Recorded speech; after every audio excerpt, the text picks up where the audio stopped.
오늘 말씀의 제목은 말씀과 하나가 되십시오입니다. 오늘 본문 말씀 구절은 목회자들 또는 주의 말씀을 전하는 주의 종들에게 주는 가장 모범적인 성경 구절이라고 합니다. 오늘 묵상에서는 증인된 삶과 설교로 나누어 말하고 있습니다. 첫 번째가 증인된 삶입니다. 오늘 묵상 시작에 이렇게 말하고 있습니다. 우리는 통로가 되기 위해서만 구원을 받은 것이 아니라 하나님의 자녀가 되기 위해 구원받은 것입니다. 이 말을 좀 이렇게 언뜻 들으면 우리는 통로로 사용되어지는 걸로 알고 있는데 통로가 되기 위해서만 구원받은 것이 아니라고 말하고 있습니다. 그리고 이어서 하나님의 자녀가 되기 위해 구원받았다라는 겁니다. 우리가 하나님의 통로로 사용되어지는 것은 맞습니다. 그런데 그 통로를 통해 무엇이 흘러가는 것인가를 확인해야 한다는 것이죠. 통로는 어떤 것이 통과해서 가는 겁니다. 그 길이죠. 그 통로에 생수가 흐르면 생수가 흐를 것이고 그 통로에 오염된 물, 폐수가 흐르게 되면 폐수가 나을 수밖에 없는 것이죠. 그럼 우리는 하나님의 통로로 사용되어진다라고 말하고 있는데 그러면 내가 그러면 어떤 존재인지가 굉장히 중요한 것입니다. 하나님의 자녀인가 아니면 하나님의 자녀가 아닌가 그 존재의 통로를 통해 흘러가는 것이 완전히 다른 것이 흘러갈 수 있기 때문이죠. 오늘 말씀이 목회자들 또는 사역자들에게 주는 중요한 말씀이라고 했죠.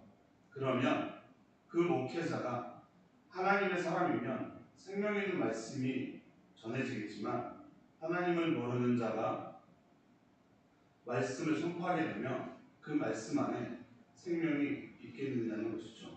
그 생명 없는 말씀을 들은 그 성도들은 영적으로 다 죽게 된다는 겁니다. 영적으로만 죽겠습니까? 하나님과의 관계가 단절되기 때문에 끊어지기 때문에 세상에 살면서도 행복할 수 없다는 것이죠. 그러면 여러분은 어떻습니까? 여러분을 통해 하나님의 말씀이 복음이 전해지고 있습니까? 복음을 전한다는 것이 어떤 전도용품 또는 주보를 나눠주며 그런 모습을 보이는 것을 말하는 것이 아닙니다. 물론 이런 모습도 필요합니다. 하지만 요즘에서 오늘날에는 사실 쉽지는 않은 방법이죠. 그러면 어떻게 내가 복음된 그것을 전할 수 있을까? 그래서 오늘 말씀에 이런 표현이 있습니다. 우리는 영적 중개자가 아니라 영적 메시지 자체로 변화된 것입니다. 즉 우리 자신이 메시지가 된 것입니다. 하나님의 아들 예수 그리스도는 그분 자신이 메시지였습니다. 라고 말합니다. 하나님의 아들인 예수 그리스도는 그분 자체가 메시지였다는 겁니다. 그분의 말씀은 영이고 생명이었습니다. 그러므로 부활하신 예수 그리스도께서 보내신 성령을 통해 변화된 우리도 영적 메시지 자체여야 한다는 겁니다. 죄인된 나를 예수 그리스도를 통해 구원하신 그 은혜를 증거하는 증인된 삶을 살아가는 것이 그 삶을 살아가는 내가 그 메시지 자체여야 한다는 것이죠. 나를 통해 예수님을 궁금해하고 나를 통해 하나님을 궁금하게 만들어야 한다는 겁니다. 영적 메시지가 되어야 한다는 것이죠. 그것이 전도이며 복음 전파입니다. 그런 질문이 나와야죠. 나는 어떤 메시지를 전하는 사람인가? 한번 생각해 보십시오. 여러분을 통해서 흘러가는 그 메시지는 어떤 것들인가요? 그런데 반대로 내가 하나님을 믿는다라고 말하지만 그 사람이 있는 공동체나 세상에서 그 사람과는 연관되고 싶지 않다. 그 사람이 믿는 종교는 믿고 싶지 않다. 라고 한다면 그 사람을 통해서 나오는 것이 과연 생수일까? 라는 부분을 생각해야 한다는 것이죠. 하나님이 기뻐하지 않는 모습이죠. 그런데 이런 일들을 우리는 너무나 아무렇지 않게 행동하는 모습을 취하고 있다는 것입니다. 그것은 성도도 마찬가지고 목회자도 마찬가지죠. 구원받지 않는 구원의 확신이 없는 성도나 목회자도 봉사를 할 수 있고 거룩하게 볼 수 있기 때문입니다. 그러면 어떻게 해야 거룩한 백성, 하나님의 자녀가 될 수 있을까요? 먼저는 하나님을 알아야죠. 예수 그리스도가 누구인지를 알아야 합니다. 그 과정 가운데서는 뼈아픈 경험을 할 수도 있습니다. 죄에 대한 책망으로 상한 마음이 되어야 하고 또 성령 세례도 받아야 하며 하나님의 목적을 위해 부서져야 하기 때문입니다. 다시 말해 연단받고 거듭나야 하나님의 백성으로 쓰임받을 수 있다는 것이죠. 여러분들 가운데서도 이 과정을 겪고 있는 분들이 계실 겁니다. 저도 마찬가지고 부대낌 속에서 하나님이 이끄시는 방향을 찾아가야 합니다.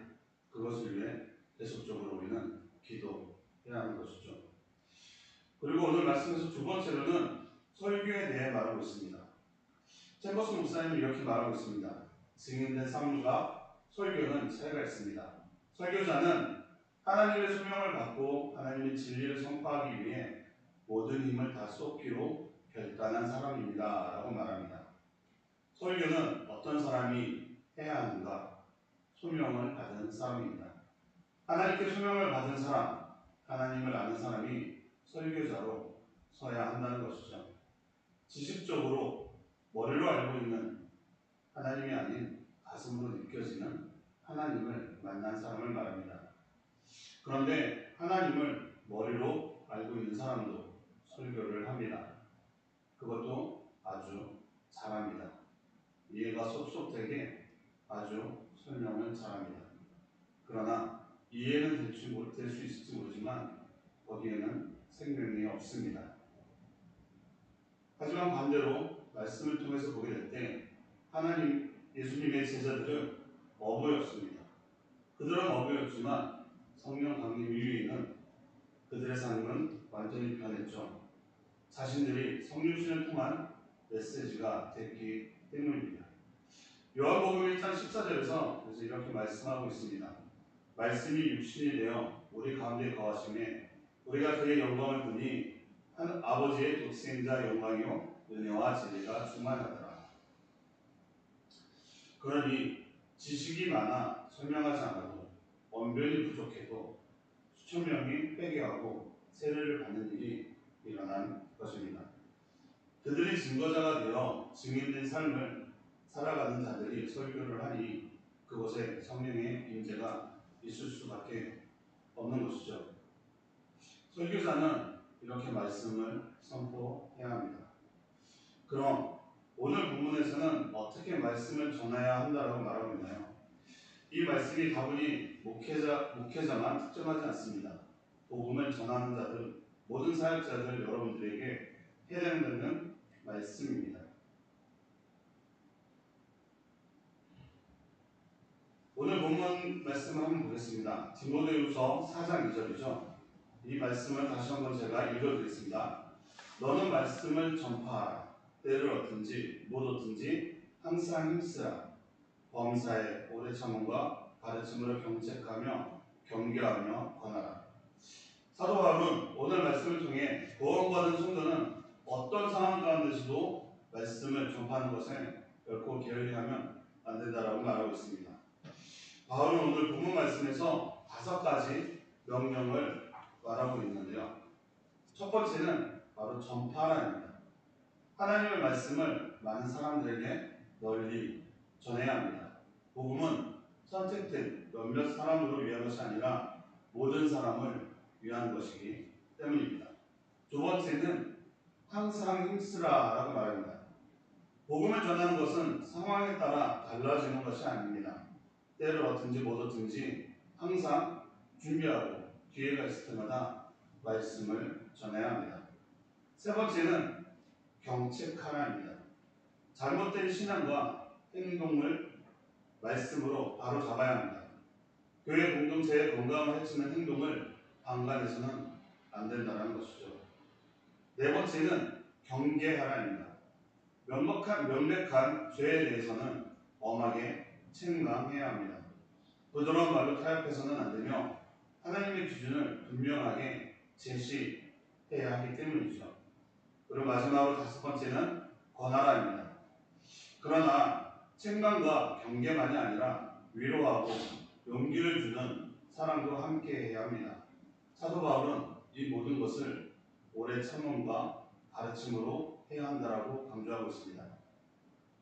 딱딱할 수 있습니다. 이렇게 말씀을 드리는 이유는 설교자는 설교만 하면 끝나는 것이 아니고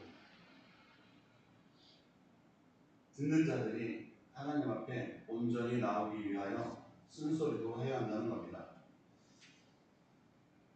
사랑하는 성도 여러분, 하나님께 마음껏 여러분을 통해 말씀하게 하십시오.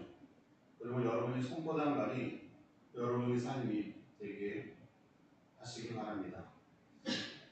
말씀 두 구절을 읽어드리고 말씀을 마무리하겠습니다.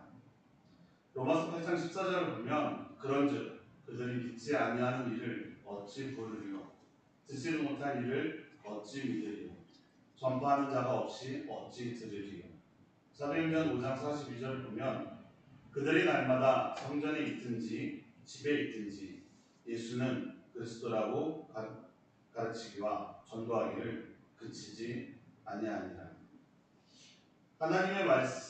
하나님을 알지 못하고 성령의 임재가 없는 복음과 설교는 텅 빈 강정과 같습니다. 메시지는 전하나 영혼은 실려 있지 않기 때문이죠. 다시 말해 말씀과 아무 상관없이 살아가는 우리가 하나님의 말씀을 다른 사람들에게 전하는 건 호공에 흩어지는 메아리와도 같다는 겁니다. 여러분이 전하는 복음에는 영혼이 실려 있습니까? 그 메시지가 온전히 전해지기 위해선 내가 주님의 메시지가 되어야 한다는 사실을 기억하시기 바랍니다. 오늘 말씀을 준비하며 저를 좀 돌아보는 시간이 있었습니다. 과연 나는 하나님의 성령을 받은 사람인가? 나는 하나님의 말씀을 온전히 전하고 있는가? 나는 하나님의 사람인가? 지금까지 인도하신 하나님의 이끄심을 한번 되돌아보는 시간이었습니다. 그러면 나는 정말 하나님의 메시지인가? 하나님의 말씀을 전하고 있는 메시지인가? 나를 통해 어떤 사람들이 변화받고 있는가?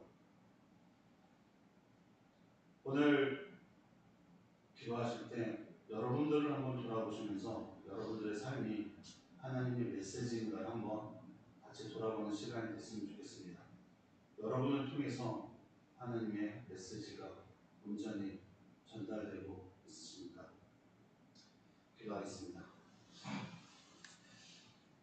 하나님, 내가 증인의 삶을 살아가고 있습니까? 하나님의 진리를 전하는 자입니까? 내 의가 아닌 하나님의 말씀으로 살아가게 하시고 주님의 증인의 삶을 살아갈 수 있도록 인도하여 주시옵소서. 뼈아픈 과정이 있을 수 있습니다. 그리고 넘어야 할 것이 있습니다. 성령의 인도하심으로 그것을 넘는 우리 모든 성도의 공동체가 되게 하여 주시옵소서. 예수님 이름으로 기도합니다. 아멘.